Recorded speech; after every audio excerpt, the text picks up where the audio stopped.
ফেলবো। এই দেশ দিয়ে কোনো ষড়যন্ত্র চলতে দেওয়া হবে না। এই দেশকে আমরা একটি যুদ্ধের মাধ্যমে আমরা দ্বিতীয়বার স্বাধীন করেছি। এই তৃতীয়বার স্বাধীন করতে গিয়ে হাজার হাজার ছাত্র জনতা শহীদ হয়েছে, জীবন দিয়েছে। অসংখ্য মানুষ হাসপাতালের বেডে আজও কাতরাচ্ছে। এই শহীদদের রক্তের উপরে দাঁড়িয়ে আজকের এই স্বাধীন সার্বভৌম বাংলাদেশ। এই বাংলাদেশ নিয়ে কেউ যদি ছিনিমিনি খেলতে চায়, তাদের বীরত্ব আমরা প্রার্থী উপরে ফেলবো। আমাদের কথা পরিষ্কার, এই দেশ নিয়ে ছিনিমিনি খেলতে দেওয়া হবে না। আজকে আমরা বলতে চাই, এই ডিপ্লোমা চিকিৎসকেরা কেন রাজপথে দাঁড়াবে? এই ডিপ্লোমা চিকিৎসক ভাইয়েরা তাদের দাবি যদি যৌক্তিক হয়, এই সরকারকে বলবো আজকের মধ্যে এই ডিপ্লোমা চিকিৎসকদের দাবি মেনে নেয়।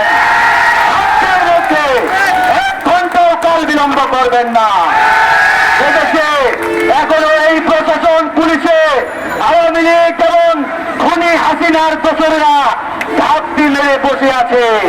তারা চাই না এই ছাত্র ভাইদের, ডিপ্লোমা নার্সদের, ডাক্তারদের দাবিগুলো মেনে নেওয়া হোক।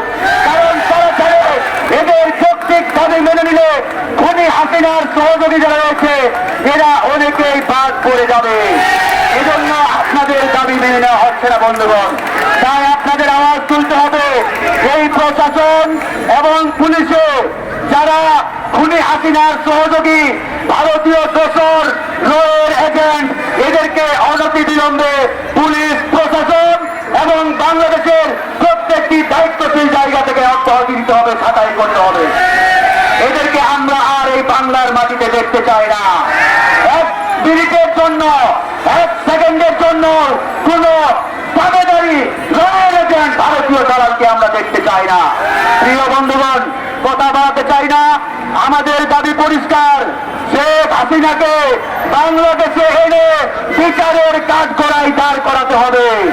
এই খুনি হাসিনা হাজার হাজার মানুষকে খুন করেছে, সে পার পেতে পারে না, পাপ পেতে পারে না। যাই হোক, আমি জাতটাকে ধন্যবাদ জানাই, তাদের নেতৃবৃন্দকে ধন্যবাদ জানাই।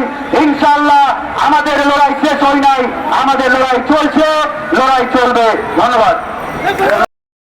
ক্ষমতায় রয়েছে এটা আমাদের এই ছাত্র জনতার গণঅভ্যুত্থানের সরকার।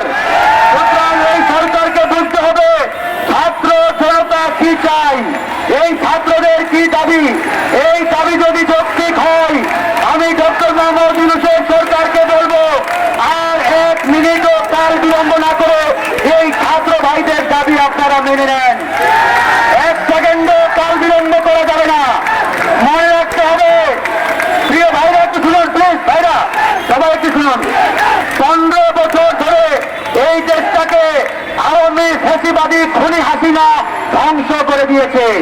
তাই আপনাদের দাবি যে যৌক্তিক এবং এই দাবি অনতি বিলম্বে বাস্তবায়ন করার জন্য আমরা এই সরকারকে আহ্বান জানাচ্ছি।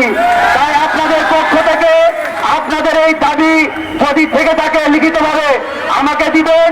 বিকেল 3টায় সচিবালয়ে একটা মিটিং আছে এই সরকারের এক উপদেষ্টার সাথে। আমি আপনাদের এই দাবিগুলো নিয়ে এই সরকারের উপদেষ্টাকে নিয়ে দেবো ইনশাআল্লাহ।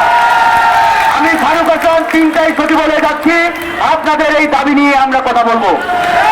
বন্ধুগণ, ডিপ্লোমা চিকিৎসক, সরি, আপনাদের দাবিগুলো নিয়ে আমি কথা বলবো আজকে, আপনারা লিখিত আমাকে দিয়ে দেন।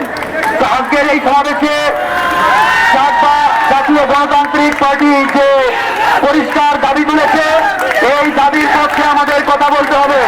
প্রিয় ছাত্র ভাইরা, মনে রাখবেন আমরা এখনো বিপদ মুক্ত নয়। এদেশে খুনি হাসিনা এবং ভারতীয় রয়ের এজেন্টরা এই বাংলাদেশকে অস্থিতিশীল করার পায়তারা অব্যাহত রেখেছে।